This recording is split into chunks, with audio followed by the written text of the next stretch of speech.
recebemos uma série de perguntas e eu vou pedir aos meus parceiros aqui neste painel que deem respostas breves, concisas e respondendo claramente a cada uma das perguntas e para podermos depois passar ao lançamento da rede.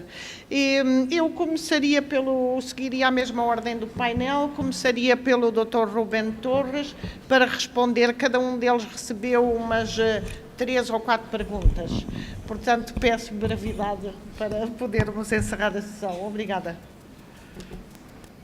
Bueno, haciendo caso de lo que dice acá Joana, hay 3 preguntas que están muy relacionadas, las leo. Una dice, si podría explicar el concepto que la OPS atribuye a la atención primaria de la salud y su diferencia con primer nivel de atención, y el modelo brasileño, ¿en cuál de estos conceptos encaja mejor? Hay otra pregunta que habla que el tema de la salud bucal está siendo dejado al margen por los servicios de salud en general. ¿Cómo percibo a la salud bucal como en los países de América Latina? Y la tercera dice, ¿cómo la OPS evalúa la estrategia de servicios de atención domiciliaria en la sustitución de las internaciones hospitalarias? Y si hay proyectos de incentivo a estas iniciativas. Bueno, a ver, la lógica de organización de los servicios por niveles incluye básicamente 2 situaciones. Una, planteaba que el primer nivel de atención solucionaba aquellos problemas ambulatorios. El segundo nivel de atención solucionaba problemas que ya requerían internación, pero que no requerían alta tecnología. Y el tercer nivel requería la más alta tecnología. Esta hoy ha dejado de ser una clasificación lógica a la vista de las tecnologías actuales. Y yo incluí las otras preguntas acá porque, bueno, hoy en un nivel de atención primaria y no de primer nivel de atención, debieran estar incluidas cosas que en el primer nivel de atención antes no estaban incluidas. La salud mental, por ejemplo, que era un problema del tercer nivel de atención. La salud bucal, que era un problema especializado que no estaba comprendido en la idea de la atención primaria. Hasta diría algunos principios de diagnósticos ambulatorios que hoy pueden realizarse en forma ambulatoria y hasta algunos procedimientos quirúrgicos que pueden realizarse en forma ambulatoria y que hoy ya no encajan en esta división desde el punto de vista exclusivamente tecnológico.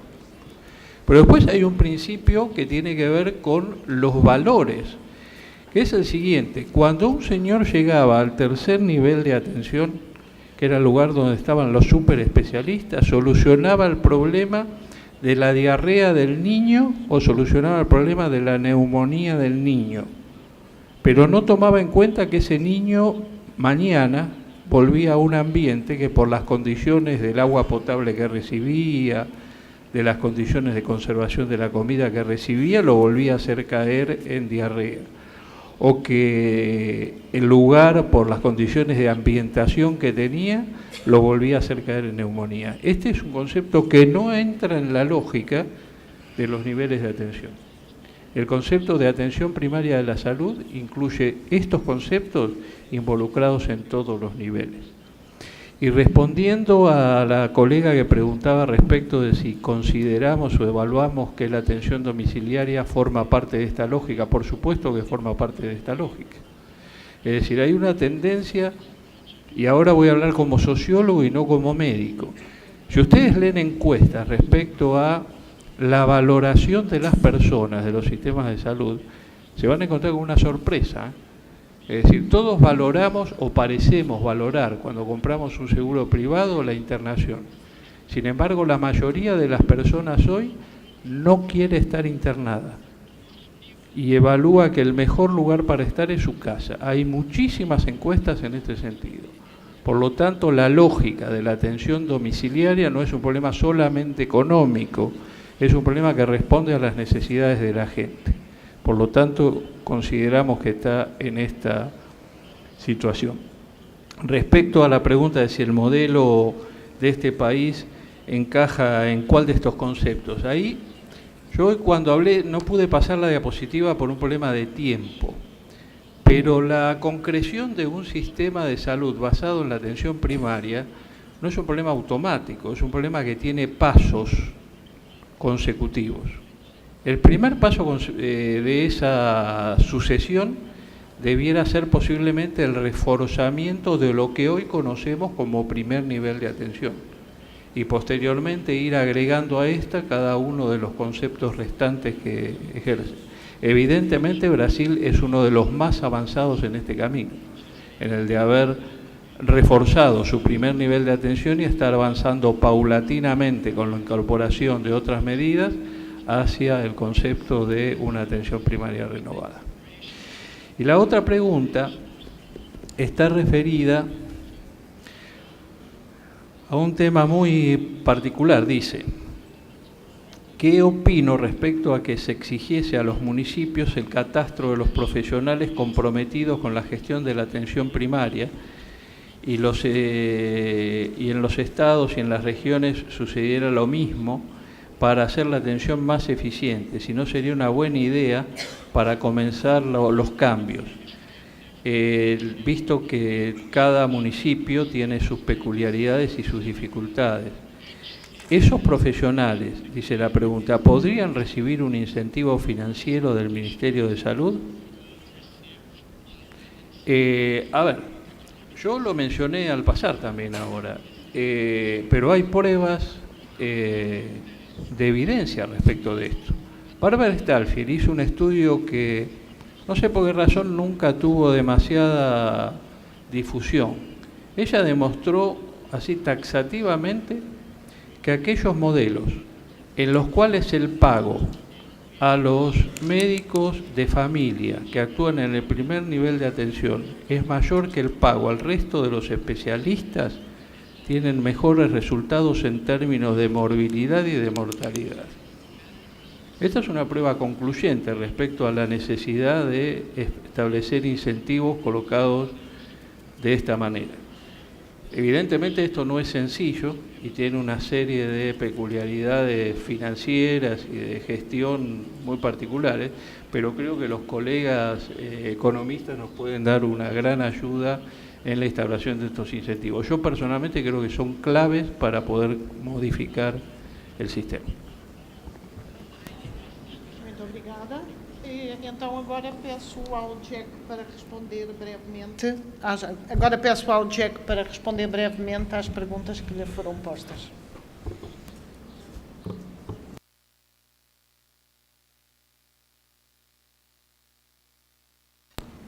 No, it's not. No? Is it? Yeah, there it is. Okay, thank you. Obrigado, Joanna. First question was, could you come back to the slide on the SUS providing where the resources come from? If someone could pull up slide 37, we can go back to that. In the meantime, I can answer the other questions. How does a country negotiate the health budget? The quick answer is not very well. Usually there's an hour for the Minister of Health and the Minister of Finance to meet, and they have to talk very, very quickly.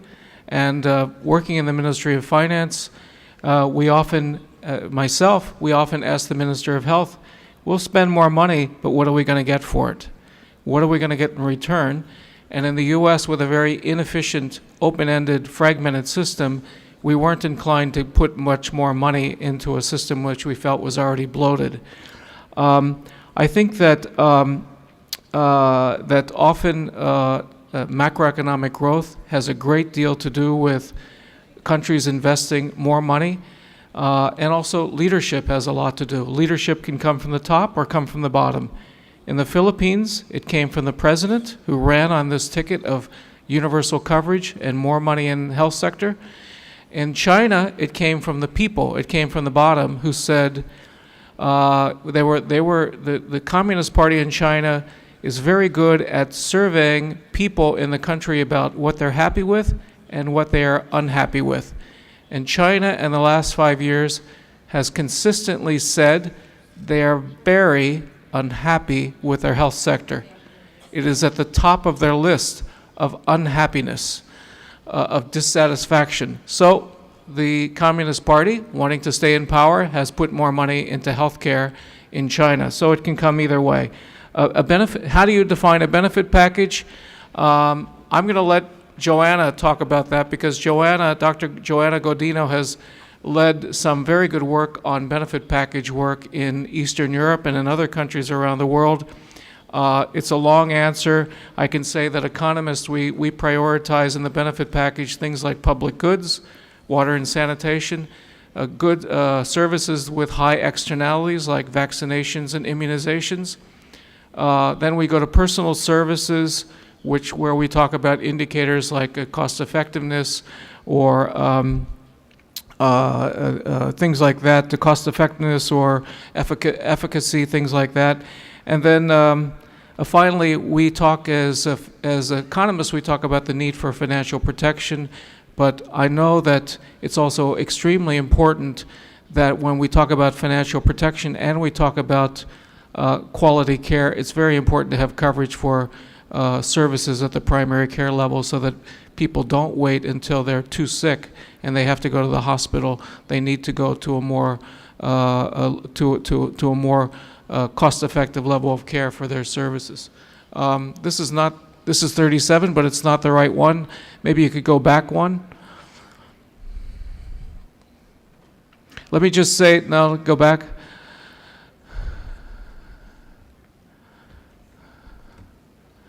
Anyway, I think that the pie chart on Brazil shows that the system is relatively fragmented. You have lots of different sources of revenues coming from different levels of government and also public and private.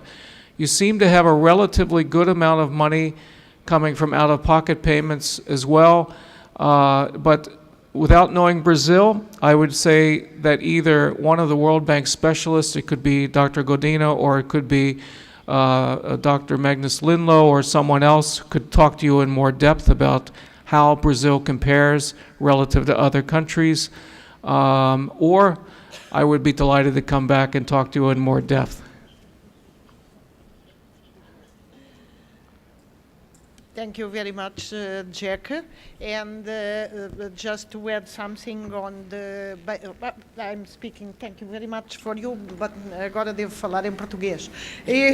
Para responder muito rapidamente à questão que foi posta sobre a definição de pacotes de benefícios a que os beneficiários devem ter acesso, penso que há 3 aspectos que são muito importantes para definir os benefícios que devem ser priorizados para financiamento público. Um aspecto é a dimensão dos problemas de saúde.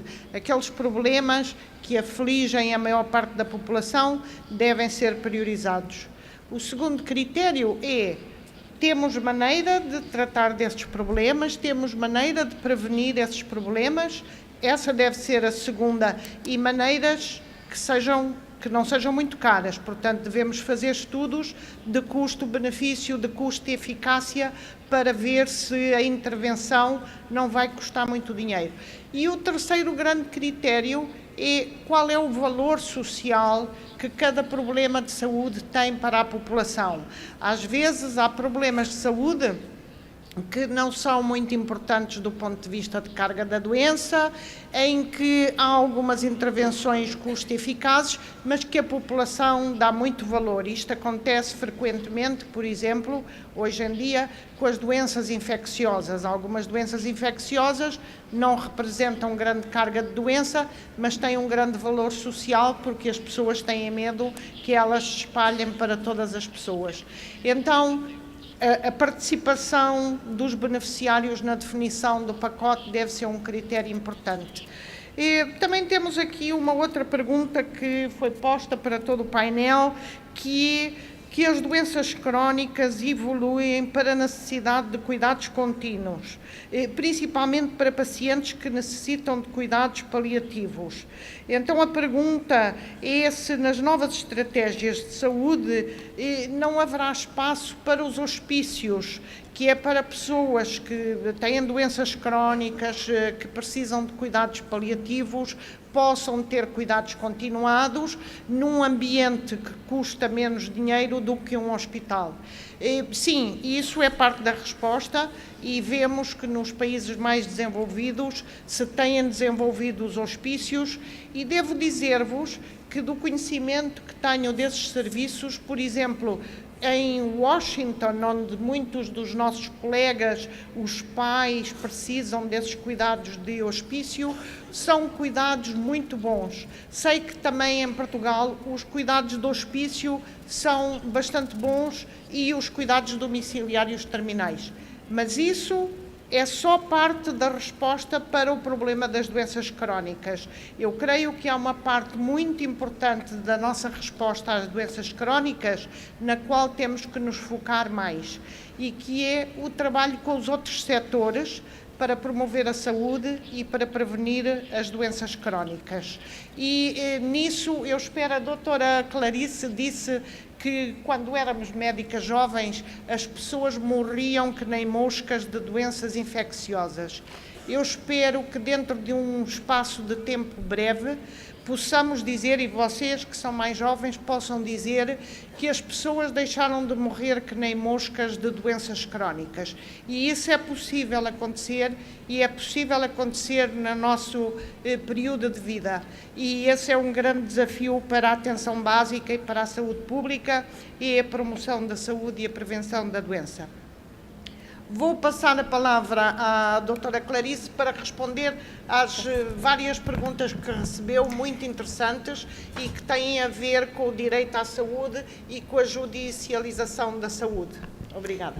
Joana, só um reparo, hospício no Brasil é para maluco. Então, várias pessoas estavam na plateia achando graça quando você falou que ia pôr os nossos pais no hospício. Eu penso... hospitais de segunda linha, a gente chama, né? Hospital dia, hospital... É que a pergunta que eu recebi fala de hospício.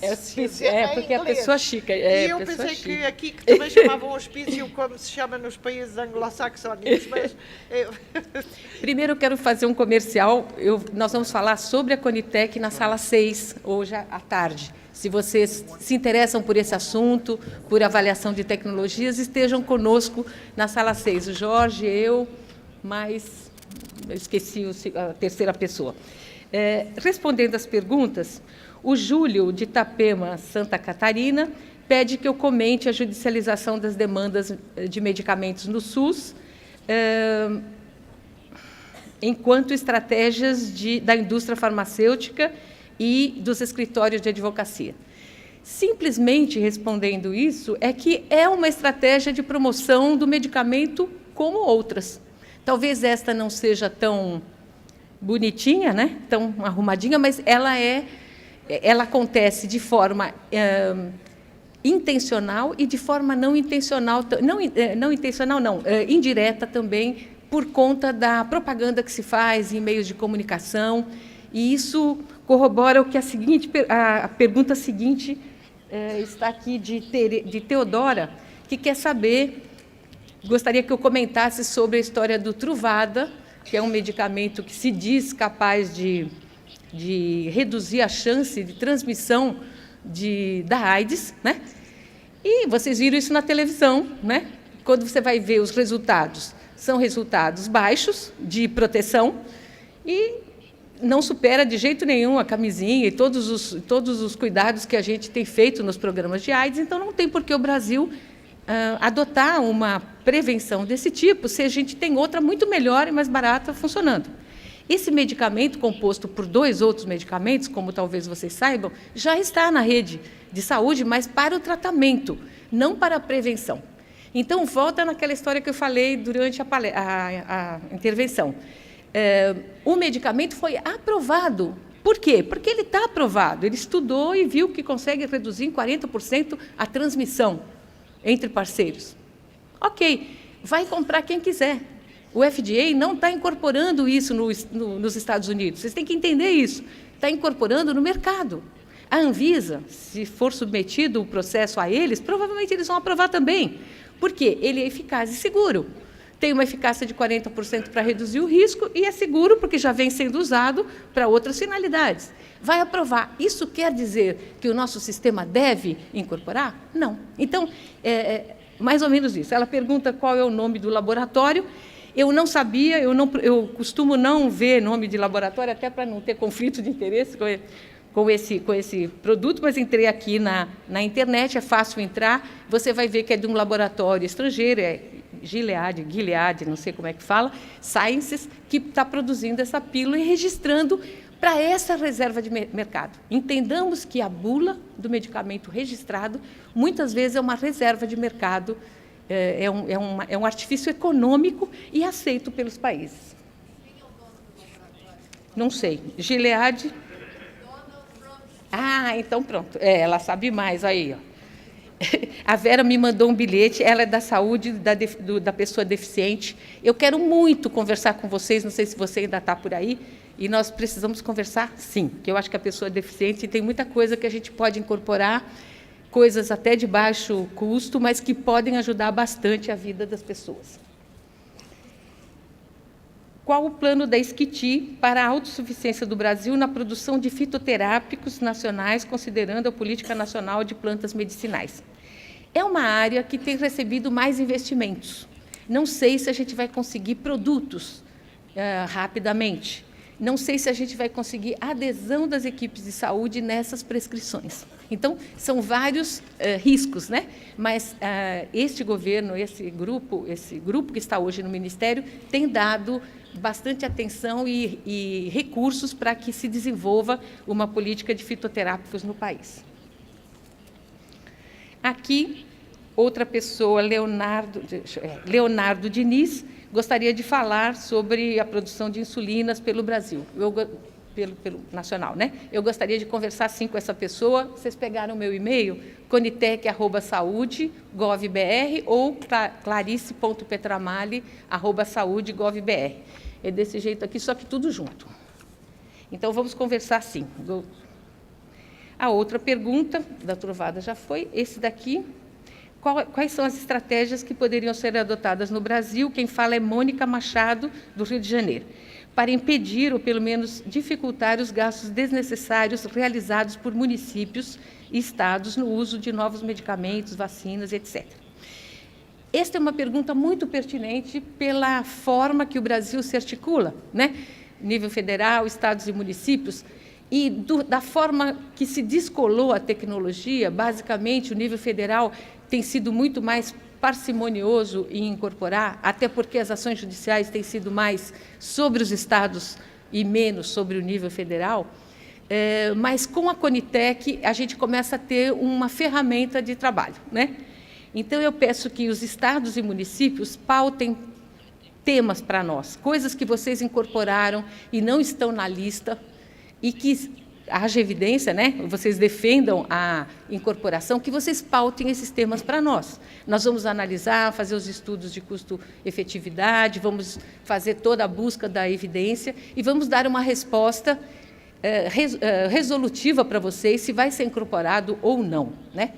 Se não for ser incorporado, você tem um motivo para excluir, eventualmente, do seu cardápio, né? Do seu menu de oferta. Se for incorporado, o custo já passa para o nível federal, desonerando o Estado daquele custo. Se mesmo assim o Estado quiser bancar aquele tratamento, ele vai bancar com recursos próprios, então, aí. Então, eu acho que na dinâmica de vocês pautarem e trazerem contribuições para as consultas públicas também, a gente pode corrigir essa distorção. Então, a gente sabe que os estados de São Paulo, os estados do Sul, Santa Catarina, Rio Grande do Sul, né, Paraná, estão gastando do próprio bolso estadual, digamos assim, muito para bancar certas tecnologias que têm algum benefício, mas que eram muito judicializadas e acaba sendo mais barato, mais vantajoso comprar administrativamente do que pela via judicial. Então, espero que tenha respondido. Qualquer coisa, escrevam para nós. A gente costuma responder rápido e gosta de saber o que vocês pensam sobre isso. Obrigada. Muito obrigada.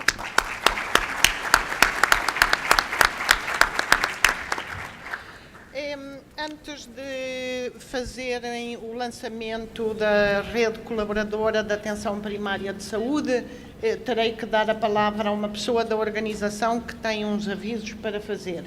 Mas antes de dar a palavra, vou então encerrar esta sessão.